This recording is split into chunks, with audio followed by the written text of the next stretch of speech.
Halo semua, semoga kalian diberikan kesehatan dan rizki yang berlimpah. Berjumpa lagi di Palai Film dengan berbagai rangkuman alur cerita film seru. Kali ini admin akan membahas alur cerita film Inside Man Most Wanted yang rilis pada tahun 2019. Film ini mengisahkan tentang seorang wanita yang dipaksa untuk memimpin sebuah perampokan emas karena kakaknya disandra dan diancam akan dibunuh. Untuk lebih jelasnya, langsung aja kita ke alur ceritanya. Tapi sebelum itu, alangkah lebih baiknya subscribe dulu channel ini ya. Oke, gak usah banyak cincong. Yuk mari gas ke alur ceritanya.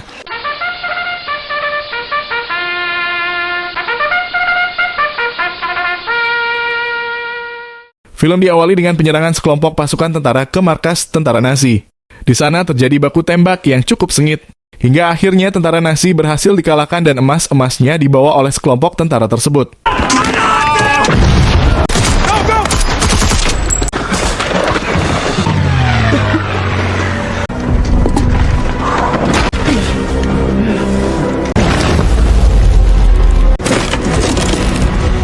Singkat cerita, scene beralih ke kota New York. Di sana terlihat seorang wanita yang sedang memasuki salah satu bank yang besar, yakni Bank Federal Reserve. Wanita itu adalah Ariela Baras.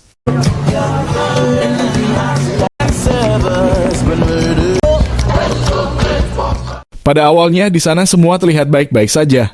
Namun tak berselang lama terlihat beberapa orang yang mencurigakan dan sepertinya sedang mempersiapkan suatu rencana yang sudah disusun secara matang.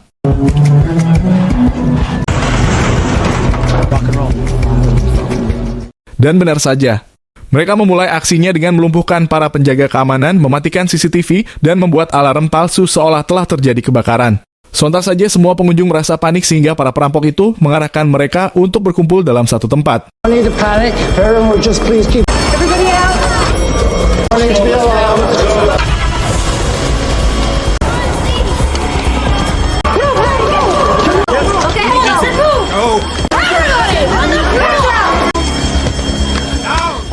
Scene beralih lagi ke seorang agen FBI yang sedang memberikan materi kuliah kepada anggota-anggotanya.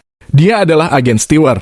Di saat agen Stewart sedang memberikan materi kuliah, tiba-tiba datanglah atasannya yang memberitahukan jika Bank Federal Reserve sedang dirampok. Dan alasannya datang ke situ adalah memberikan tugas kepada Stewart untuk membereskan perampok itu dan menyelamatkan para sandera. Someone is trying to rob the Federal Reserve. Taken. I'm giving you primary. I'll take the reins, get me a result. Do your job. Aspirations. Yes, sir. Sementara itu, di dalam bank terlihat Ariela sedang memerintahkan anak buahnya untuk melepaskan beberapa sandera dengan suatu tujuan. Ariela melepaskan petugas keamanan dan petugas kebersihan yang bekerja di bank tersebut. Lalu setelah itu mereka menyuruh semua sandera untuk mengumpulkan handphonenya dan memakai pakaian juga topeng seperti mereka.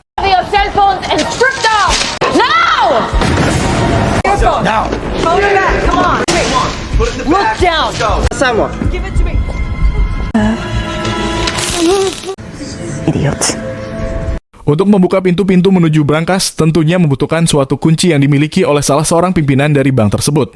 Lalu Ariela memerintahkan anak buahnya untuk mencari sang manajer di antara para sandera. Setelah berhasil menemukan manajer itu, dengan segera Ariela meminta kunci tersebut kepada sang manajer. Akhirnya dengan sangat terpaksa manajer itu memberikan kuncinya.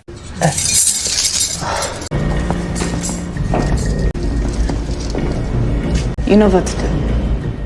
Setelah berhasil masuk ke dalam ruang penyimpanan, mereka terkejut karena melihat emas yang begitu banyak di tempat itu.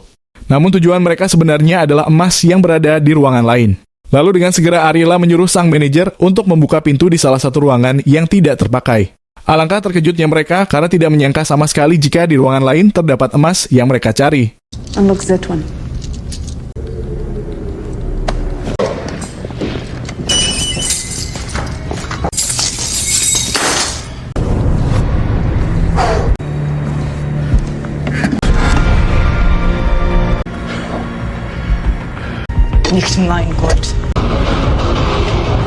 Scene beralih keluar gedung. Di sana terlihat agen Stewart telah datang ke lokasi. Lalu dengan segera dia menginterogasi salah satu sandera yang dilepaskan oleh mereka. Sandera itu menjelaskan beberapa ciri fisik, termasuk dengan aksen bahasa dari para perampok itu. Dia juga memberitahu jika sepertinya pemimpin mereka adalah seorang wanita. A woman running it. Great. Nothing about her? No. Scene beralih ke para perampok. Di sana terlihat mereka mulai menjalankan rencana mereka untuk membawa keluar emas tersebut dari dalam bank. Mereka membagi tugas masing-masing untuk mempersiapkan alat-alat yang diperlukan untuk mencairkan emas itu. talk back, this, that, don't. I can bring down the building. I don't wake up live. Sementara itu, di saat Stewart sedang mencari informasi terkait para perampok itu, tiba-tiba datanglah detektif yang bertugas di kota New York. Dia adalah Remy. Remy akan membantu Stewart untuk menangkap para perampok itu dengan pengalamannya yang cukup banyak dalam menangani kasus yang serupa. Kemudian Stewart dan Remy pun berkenalan dan mencoba bekerja sama. Boy, good. Mama named him Remy. Pleasure meets Dr. Stewart. Agent Stewart's fine here. Sure. Scene beralih ke dalam bank. Di sana terlihat Arila sedang menaruh benda ke dalam sebuah loker nomor 392. One more time. Di luar bank, Stewart dan Remy tampak sedang menganalisa tujuan perampok yang sedang berada di dalam bank. Lalu tak berselang lama datanglah tim SWAT yang diturunkan untuk membantu mereka. Oh, well, thanks, Hootie. They're real hard ass. Go talk to him. They're starting. Setelah mereka mulai terhubung, Arila meminta makanan dan minuman yang harus diantarkan sendiri oleh Stewart. Tidak lupa pula Arila meminta 2 truk lapis baja yang harus diantarkan sebelum tengah malam nanti. Semua permintaan tersebut harus segera diberikan sebelum jam 12 malam. Jika Stewart tidak memberikan apa yang Arila minta, maka Arila akan membunuh satu persatu sandera tiap 1 jam sekali. Armored trucks by midnight. You have about it. How about you release some hostages on the guards and the employees? That was more. I'm not bargaining with you. I will kill 1 hostage per hour starting at midnight. If you don't. Scene beralih ke dalam bank. Di sana terlihat mereka mulai meleburkan batang demi batang emas ke dalam api. Tujuannya adalah untuk merubah bentuk emas tersebut.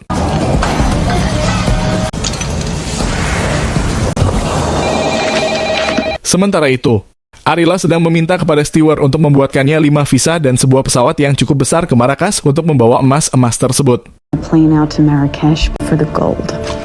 I know you do, Doctor. Scene beralih ke kantor FBI. Di dalam sana terlihat mereka mulai menemukan beberapa petunjuk terkait perampokan yang sedang terjadi. Salah satunya yakni keterkaitan di Tirich Case karena dia adalah anak dari Arthur Case yang sebelumnya telah melakukan perampokan berlian. Lalu mereka pun mulai menyimpulkan beberapa asumsi yang berkaitan dengan Arila dan motif perampokan tersebut. He's implicated in multiple criminal enterprises. Maybe she wants. Let's just keep digging. Singkat cerita, setelah Stewart mempertimbangkannya, akhirnya dia bersedia masuk sesuai permintaan Arila. Arila masuk dengan dilengkapi oleh kamera tersembunyi untuk mengetahui keadaan di dalam bank tersebut.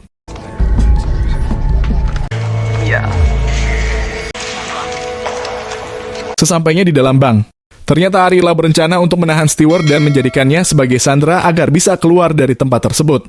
Remy yang menyaksikan hal tersebut sontak menjadi emosi dibuatnya.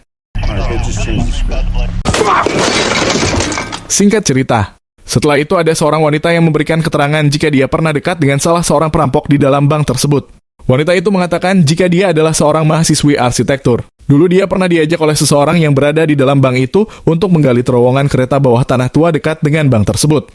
Mendengar hal itu, Remy seolah diberikan petunjuk jika permintaan mobil lapis baja itu hanyalah pengalihan saja. Lalu dengan segera Remy memerintahkan anak buahnya untuk memeriksa tata letak kota dan menyiapkan insinyur. Hudson River. Look, they're wrong. 90s, it's supposed to be dry. Construction subway. You missed something. Sorry. Tak berselang lama, seorang ahli IT memberitahu Remy jika dia menemukan hasil tangkapan CCTV. Di sana terlihat wanita yang sama datang ke bank 4 kali dalam 2 hari terakhir. Akhirnya dari video itu berhasil diidentifikasi jika wanita itu berkewarganegaraan Amerika Jerman dan dia adalah Arila Baras. Yellow Barrage. Scene beralih ke Arila. Di sana dia terlihat mendapatkan pesan jika tim SWAT telah masuk melalui atap. Lalu dengan segera dia memberitahu Yosef untuk membereskan mereka. Tanpa berlama-lama, Yosef pun segera menghajarnya.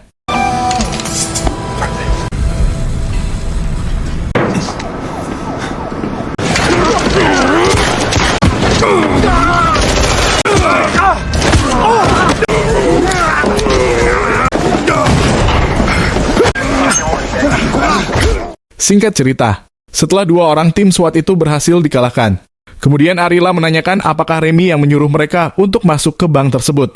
Namun ternyata Remy bukanlah orang yang menyuruh mereka masuk. Lalu dengan segera Yosef menembak kaki mereka berdua dan mengeluarkannya. Remy didn't order this. No. No. What are we going to do? Improvisation. Get on the goddamn bag! Get the gold and go! Medic's in! Scene pun flashback di saat kakaknya Arila, yakni David yang ditangkap oleh The Tirich Case. Dia mengancam akan membunuh David jika Ariela tidak melakukan apa yang diperintah oleh Dietrich, yakni mengambil emas milik ayahnya yang berada di dalam Bank Federal Reserve.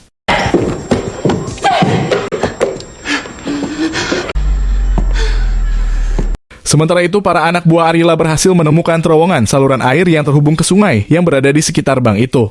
Sepertinya rencana mereka adalah membanjiri bank itu dengan air sungai. I got it.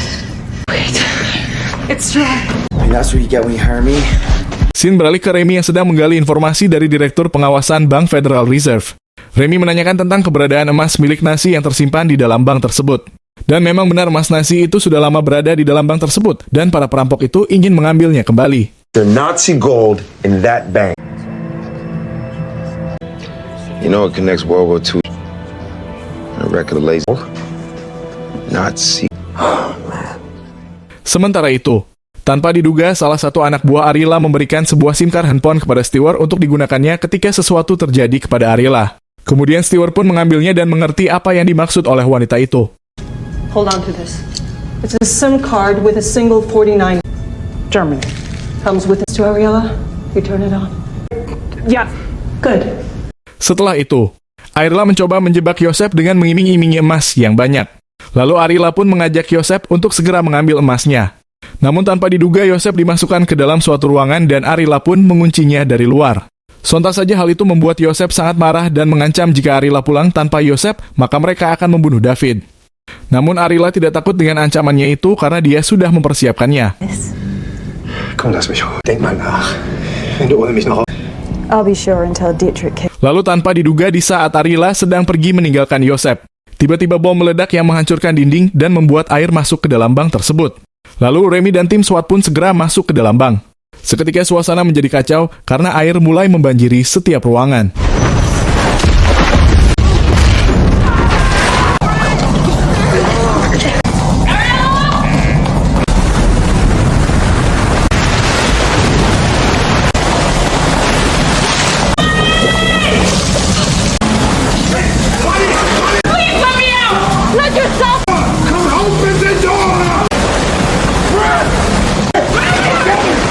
Singkat cerita, di saat Remy akan menyelamatkan Stewart, tiba-tiba muncullah Yosef yang menghajarnya.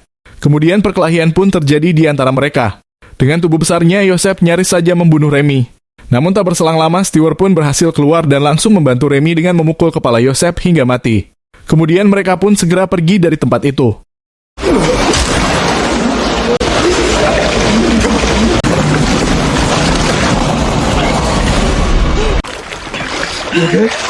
Singkat cerita, di saat Remy sedang berada di kantor, tiba-tiba dia melihat tulisan 392 di papan tulis.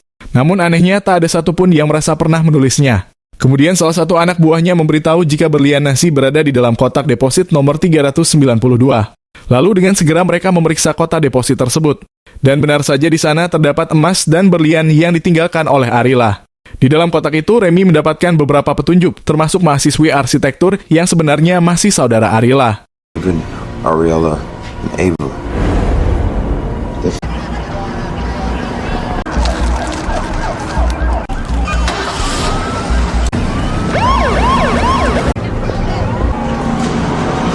Keesokan harinya, terlihat beberapa orang di TKP yang sedang membersihkan puing-puing, kemudian diangkut dengan truk.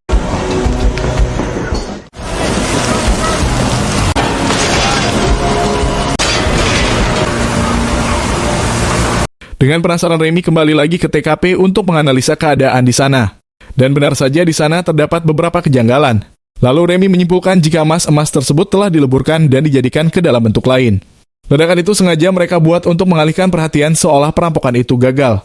Kemudian setelah kekacauan, mereka kembali lagi dengan menyamar sebagai petugas kebersihan dan mengangkut semua emas-emas tersebut. Right under our feet.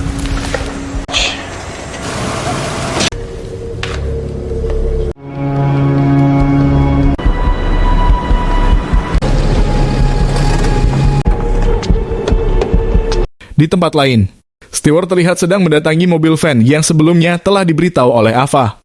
Di dalam mobil itu dia menemukan batangan emas yang sengaja ditinggalkan untuknya. Namun tak berselang lama datanglah Dietrich bersama anak buahnya mendatangi Stewart untuk mengambil emas-emas tersebut karena memang dia menganggap jika emas-emas itu adalah milik ayahnya. Lalu setelah merasa berhasil mendapatkan emas warisan ayahnya, kemudian Dietrich menyuruh anak buahnya untuk menghabisi David. Yes. Of course.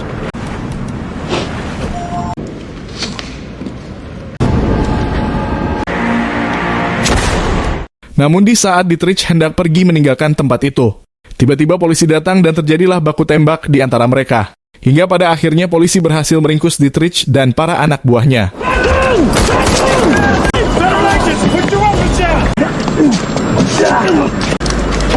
You're under arrest.